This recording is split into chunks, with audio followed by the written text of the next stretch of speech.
On Taiwan Talk this week, Thousands of students do it every year, but you have to understand the outcome that you want. Why are you studying abroad, and what do you want to achieve? Taiwan punches well above its weight when it comes to the number of international students it sends to the United States every year. Of the over 1.1 million international students in the U.S., Open Door names students from Taiwan as being the fifth largest group after India, China, South Korea, and Canada in that order. But will that change given the recent news of immigration crackdowns, canceled visas, and perceived moves by the Trump administration to interfere with academic freedom? And what questions could students be asking if they consider other destinations outside of the United States? I speak with QS Quacquarelli Symonds, VP of Student Recruitment Kym Nguyen, who talks about the issues prospective international students should be addressing in times like these. QS compiles the popular World University Rankings, which is released every year. There's a lot of things that are changing on a daily basis. We go to bed, we wake up, and things have happened overnight. And I think it makes sense. It's understandable for students and parents to be worried, to be more curious about what's going on. But from my perspective, it's really important to remember that the cases are really rare. If we think about the number of international students studying abroad, but let's talk about the U.S. because I think that's the topic you're interested in. It's less than 0.1% of students who are being impacted. That's still hundreds and over 1,000 students, so let's not belittle that. But it is a very small percentage of students.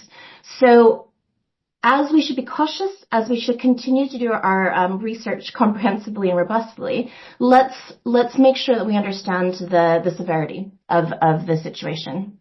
If you're a parent, what would you be looking at? What would you be looking for before you make a decision about where you send your children to school?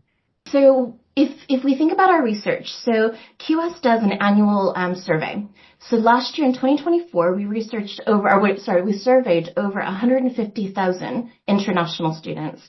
And what we understand, this is our 10th year of the survey, what we understand from students directly is that they have a very specific way of making their decisions. So they look at their course first, and then they look at their destination, and then they look at their country. So when I talk to parents, and when we talk to parents, they need to understand why the students are wanting, and why the parents want to send the students abroad for studies.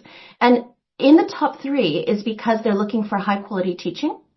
They're looking for high employability post-graduation, and they're looking for an experience that they can't receive at home. So when parents are researching, they're looking at specific courses, and they're looking at specific institutions. So they have a direct line to ask all those questions and compare those institutions and the support that they'll get from those institutions. All right. Have the recent developments in the U.S. educational space impacted the way you assess the institutions there? So no, they haven't. QS has the World University Rankings, and our rankings, each of our rankings, are compiled using a core methodology. So this assessment does not change, and it's not been impacted. Again, the headlines are alarming, and the stories are alarming. How are these developments expected to impact the entry of foreign students into the United States? Have you guys been able to talk to somebody within that space, or would at least speak to the schools about that? So we support institutions. That's what QS does. We're higher education experts. We provide analytics, data, insights, and services directly to institutions around the world. As I said before, if you're a prospective student from Taiwan, it's really understandable that you have concerns. But from what we know, there isn't a major impact from this visa revoking, the travel policy on students from Taiwan. If we think about the U.S. as a destination, if we think about the U.S. universities, they continue to be really welcoming to international applicants around the world. And many institutions, we see this at an institutional level, are actively supporting students, parents, and agents through the visa process, the application process, and of course, onto enrollment and welcoming them into the States. Okay, do you anticipate a drop in enrollments into the U.S. schools for academic year 2025-2026 or 2026-2027, given all of the upheavals that are being reported in the media? Yeah. So there is already an enrollment cliff that's being projected, which I'm sure you and your listeners are aware of. This is the domestic cliff of enrollments, the decline of domestic U.S. Enrolled students. So there is a decline. There is a decline in enrollments. Universities, and many universities we see, consider this as an opportunity. It's an opportunity for them to diversify their student population. It's an opportunity to deploy strategies that'll provide sustainable growth in international higher education and international student enrollments. Okay, most Taiwan students pick the U.S. as an academic destination. If, as you say, safety is a consideration, and if parents don't feel safe because of the headlines, and parents will have that problem, where can they look? Where should they look as in the United States? It's a good question. And I'll repeat again that many U.S. institutions still continue to tick all the boxes that Taiwanese students and parents are looking for. The top three things that students look for when they respond to the QS International Student Survey, and these are the Taiwanese respondents. They're looking for high quality teaching. They're looking for an institution that's welcoming and safe, and they're looking for an institution that will give them high graduate employment outcomes, right? And the U.S. continues to tick these boxes. So if we look beyond, and it's a decision for parents and students, right? If they're looking at that future skills, if they're looking at that employability, there's many destinations that are traditional. So we have the big four, which it includes the US, but it includes the UK, Australia, and Canada. Beyond the big four, what QS is seeing in our research is the emerging markets in Europe. So we've seen the headlines. We understand the numbers coming into France and into Germany as emerging study destinations. We see Spain, Netherlands, and Japan also enrolling hundreds of thousands of international students while providing that high quality of teaching. If a student is determined to go to the States and find themselves having to pivot, what kind of an adjustment process do you think they will have to go through in order to be able to adjust to a new environment? I mean, obviously, we've spoken about Canada and Australia, which offer very similar experiences, I imagine. But if they're having to look at, Germany, for instance, or France, what kind of preparations would you recommend if a student needs to go beyond the comfort zone for them, as it were? Yeah, and it's a good question. I think when we think about institutions, again, we're not talking about a country of Germany. We're talking about a specific institution in a German city. These institutions are where they are as emerging markets because they've been welcoming international students for years. They're set up with the infrastructure. They're set up with the support systems for international students and their families. So these are the types of questions students and parents should be asking when they inquire to these institutions about the alumni, being able to speak to current students, being able to understand the community that's there. And prospective students are really clever. They're very resilient, as we know, as we've seen them go through the process over the past decade. So preparing for a different destination, they're well equipped to do that. They understand the tools, they understand the channels that are open to them. So it's just encouraging them to use those channels and really feel confident in asking all of their questions and demanding the answers that are very clear and very transparent from those institutions. Okay, what kind of a checklist, or do you have one that you would recommend to students that need to sort of look at an alternative destination, a toolkit, things that they need to be looking out for, things that they need to know? Yeah, well, I'm just going to point you directly to our resources, Hope. So QS runs topuniversities.com. It's the number one search site for institution or for students looking and researching for institutions. From my perspective, working with institutions and students around the world, it's the same checklist as we spoke about earlier. Students tell us time and time again that their most important factors is that there's high quality of teaching for this program that they're going to. So asking about those, what are the graduate outcomes? What am I actually going to learn? Can I see the syllabus? What are the types of hands-on experience will I get?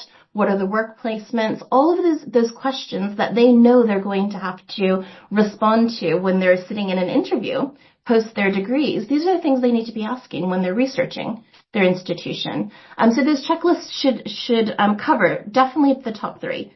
What's the teaching quality, and how do we define high teaching quality?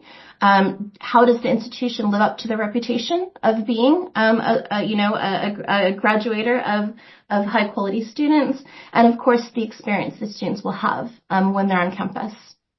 Okay, when a student looks at America, right? I mean, you look at New York, you look at San Francisco, you look at the big cities in the States, especially for a Taiwan student, the cultural aspect of moving to these cities is not as much of a worry because they already have the support systems that they know of that are in place.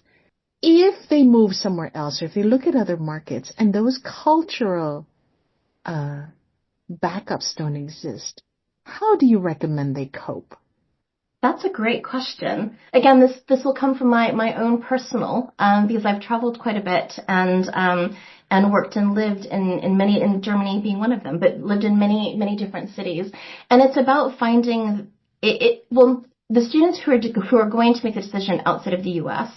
are challenging themselves. They're putting themselves out there, so they understand that they're not going to a traditional study destination. So I think it's going to be up to them to really put themselves out and understand how they can create community.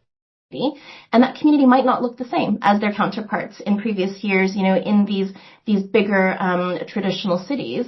But again, these institutions have created these experiences and these small communities for these students for years now.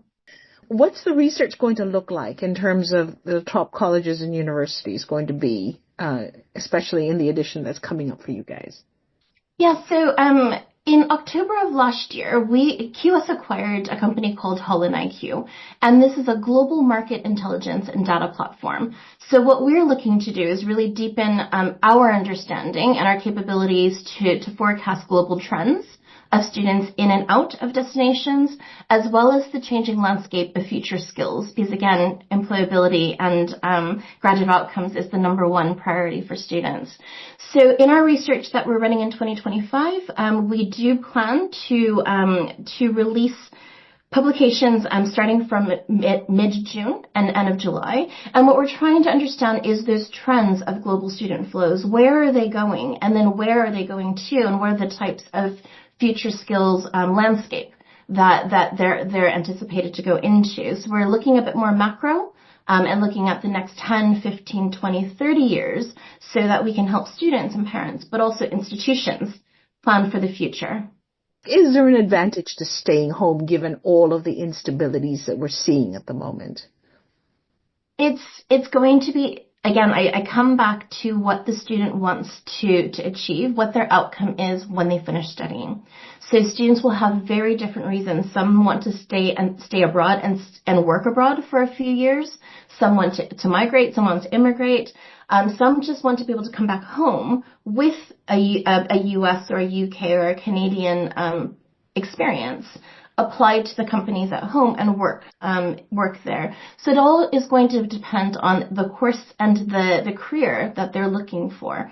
And it's very individual, and I think that's a message that I do want to send to your listeners, is that it's a very personal thing. Yes, thousands of students do it every year, but you have to understand the outcome that you want. Why are you studying abroad, and what do you want to achieve? And then really align your decisions to those, because that'll continue driving the questions and curiosity you have during your research to make sure that it's going to be fit for you. That was QS Quacquarelli Symonds VP of Student Recruitment Kym Nguyen. I'm Hope Go. Thank you for tuning in.